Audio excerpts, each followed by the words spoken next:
Olá, louvado seja nosso Senhor Jesus Cristo, para sempre seja louvado, glória ao Pai, ao Filho e ao Espírito Santo, como era no princípio, agora e sempre. Amém. Queridos paroquianos da Paróquia São José Operário, hoje, sexta-feira, dia 2 de abril, sexta-feira da Paixão, nós aqui nos encontramos para este momento de oração e de reflexão, nesse dia solene que fazemos memória do último suspiro de Jesus. O Evangelho de hoje, tirado de João, capítulos 18 e 19, que é o que nós chamamos de relato da paixão de Jesus. Não dá para ler porque o Evangelho é longo, mas vamos tentar refletir alguma coisa importante. Nós vivemos num Brasil que está cheirando sexta-feira da paixão. Nós temos um mundo da política que está cheirando sexta-feira da paixão. Nós temos uma pandemia que está cheirando sexta-feira da paixão. E estamos vivendo uma história com muito cheiro de sexta-feira da paixão.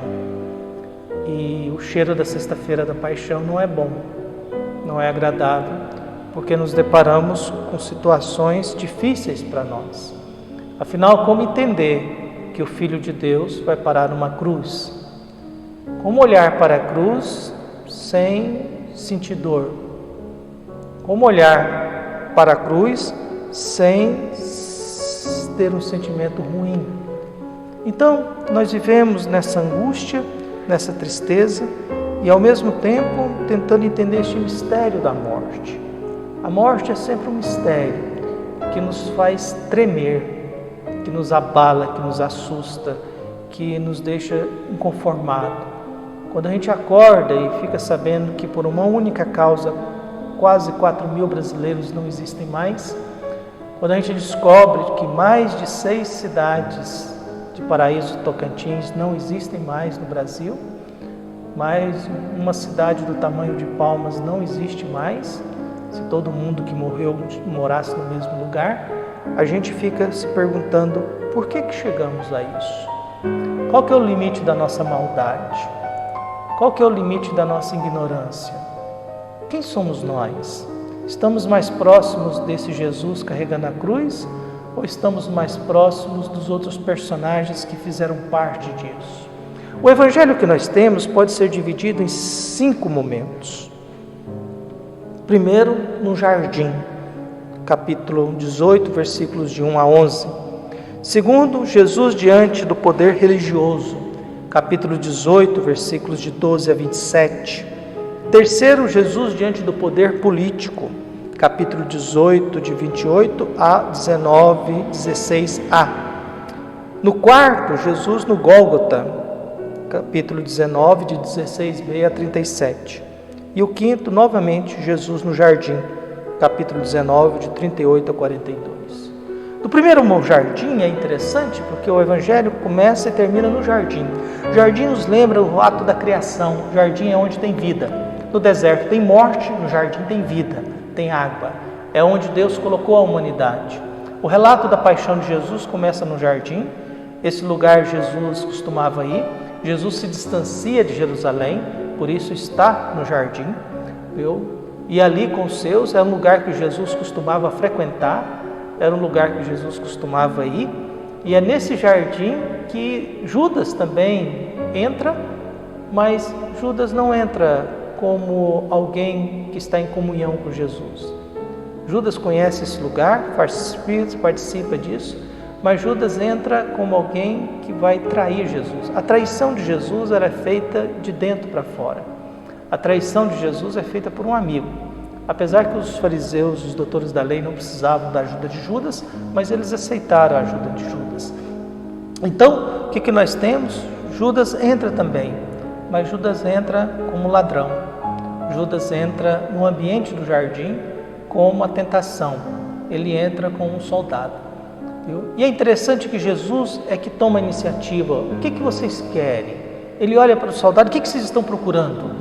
É a mesma coisa que ele perguntou aos 2 discípulos no começo, quando seguiram Jesus. O que vocês estão buscando?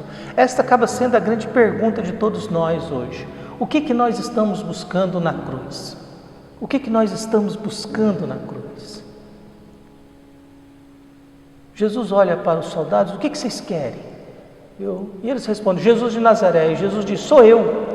Dizer que sou eu é o mesmo que Deus fala no Antigo Testamento. Sou eu é o nome de Deus. Por isso eles se afastam e se prostram. Jesus, sou eu. E Jesus está preocupado com os seus. Jesus está preocupado em preservar os seus. Pedro é aquele que arranca e corta a orelha de Malco. E Jesus diz: não é por aí. Não é por aí. Porque Pedro pensa que vamos mudar isso, vamos defender, vamos mudar isso na violência.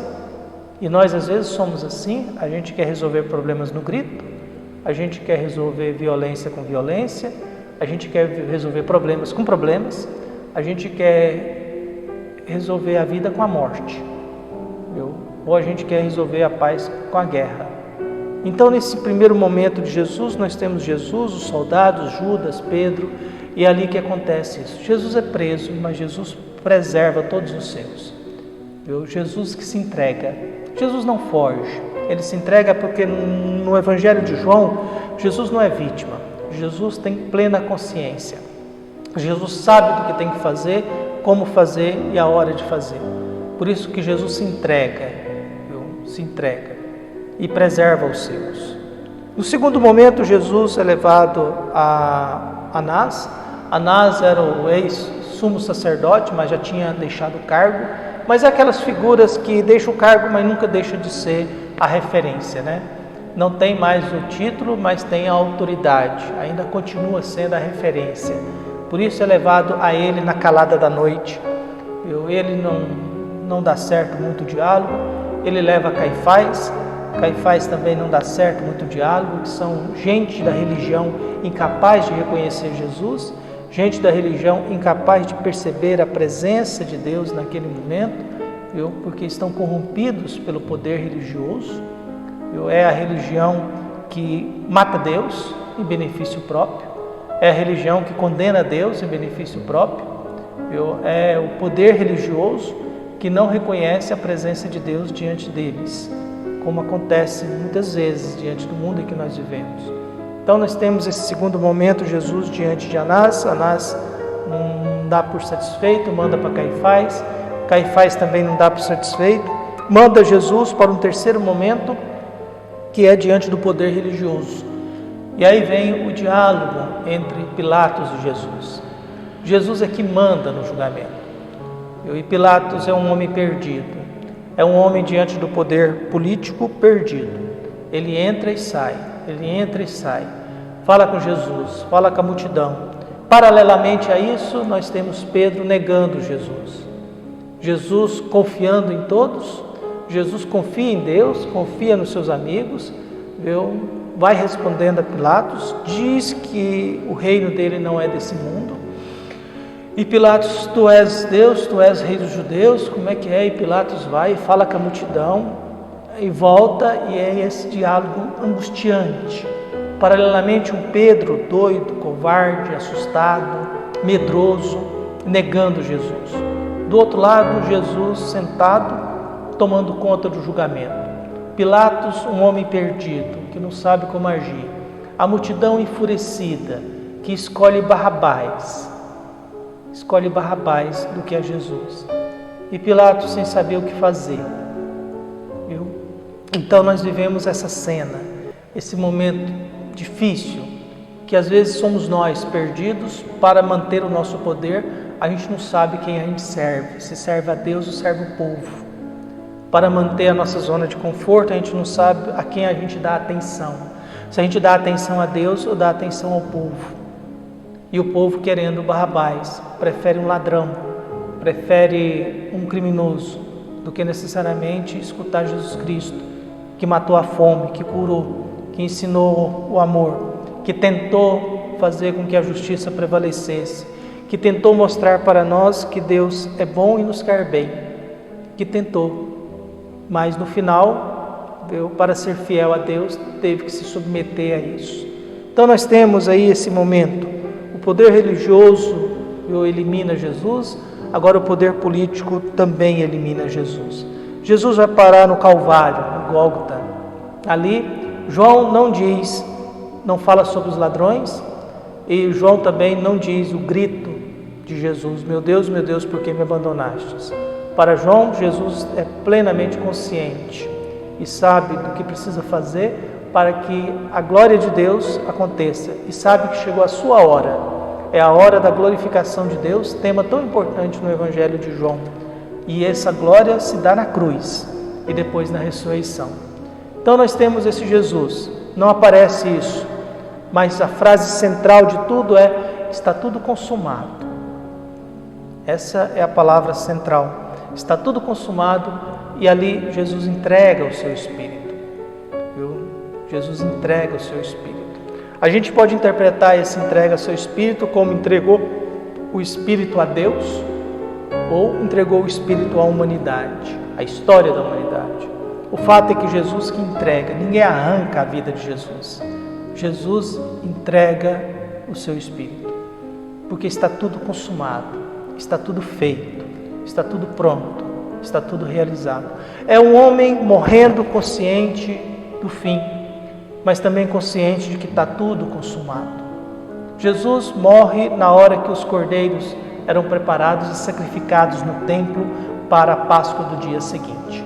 Possivelmente isso foi no ano 30, que é o ano mais provável da morte de Jesus, porque a Páscoa dos judeus caía no sábado e houve um eclipse naquele período. Então, a gente tem hoje essa angústia, essa busca de Jesus, e ao mesmo tempo esses momentos últimos de Jesus.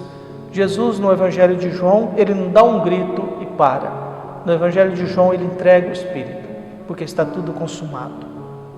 Jesus não tem um osso quebrado, é o novo Cordeiro de Deus. É o Cordeiro de Deus que foi sacrificado pela remissão dos nossos pecados, pela remissão das nossas falhas, dos nossos erros. Então, no Gólgota, é este momento do sacrifício. É o momento em que ele está preocupado com a sua mãe, está preocupado com o discípulo amado. Coloca a comunidade de Joanina para cuidar de Maria e, ao mesmo tempo, Maria como mãe da igreja. É um homem que está aí, olhando para a humanidade, entregando a sua vida. E por isso morre sem nenhum osso quebrado, porque um cordeiro com um osso quebrado não podia ser ofertado. Por isso Jesus é o novo cordeiro que tira o pecado do mundo, como foi apresentado no começo do Evangelho através de João Batista. E termina novamente no João. Aparecem duas pessoas importantes, viu? Aparecem dois homens importantes no finalzinho. Um é Nicodemos, viu? E José de Arimateia. José de Arimateia e Nicodemos são pessoas importantes. Porém, diante da sua importância, diante do medo, eles seguem Jesus na calada da noite. Nicodemos encontrou Jesus na noite, agora encontra Jesus na morte, porque ainda são homens que estão nas trevas, são homens ainda, mas existe um fato interessante. Geralmente os corpos de quem era crucificado eram deixados na cruz apodrecendo, ou era jogado aos cães, ou deixava lá para que os abutres pudessem comer. Jesus não é tratado assim. Esses dois homens importantes tiram Jesus da cruz e o colocam num túmulo que nunca foi usado. O ventre da virgem colocou Jesus no mundo, e agora um túmulo virgem coloca Jesus no mundo dos mortos. No mundo dos mortos. Então, nós temos agora esses dois homens tentando reconciliar-se com Jesus. Encontra Jesus morto, mas começa a dar um tratamento de rei. 330, a quantidade de bálsamos oferecida a Jesus, através de José de Arimateia, é aquilo que era oferecido a grandes reis. Grandes reis que eram embalsamados com aquela quantidade que está no Evangelho. Jesus, depois da sua morte, como Cordeiro de Deus, alguém que entregou o seu Espírito, começa já a ser tratado com dignidade. Recebe um túmulo virgem, é embalsamado com uma quantidade atribuída a grandes reis. E este é o mistério que nós celebramos no dia de hoje. Este homem reprovado por Deus começa a ter um tratamento digno logo depois da morte. Ser tratado como rei, ser tratado como alguém de extrema importância. Por isso a minha prece hoje é que a gente possa rezar por todos aqueles que estão sendo aí crucificados, por todos esses que sentem dor diante do mundo em que nós vivemos, pelas famílias que perderam e vão perder os seus entes queridos por causa de uma pandemia. Graças a uma administração equivocada e irresponsável do mundo político e econômico em que vivemos. Pelas pessoas que sentem essa grande dor da morte. E que Deus possa olhar para nós, que Jesus possa olhar para nós e talvez dizer a cada um de nós: olha, cuide bem um do outro, cuide bem da sua família. Meu filho, eis aí a tua mãe. Mulher, eis aí o teu filho. Que a gente possa fazer com que a vida tenha um sentido. Que a gente possa rezar no dia de hoje com calma, mas também com silêncio. A nossa igreja permanecerá aberta até às 18 horas. Está à sua disposição para quem quiser vir fazer a sua prece, fazer a sua oração diante da cruz. Ao lado da igreja tem lá 3 cruzes que nós colocamos, decoração. Quem quiser passar lá com o seu carro, fazer um momento de oração. É um momento da gente pensar na dor da vida. É um momento para a gente pensar no sofrimento da vida. É um momento para a gente ver como é que Jesus se comporta diante disso. E que Ele possa nos ensinar a nos comportar também diante desses momentos de morte, de dor, de tristeza, de sofrimento. Um abraço. Até mais.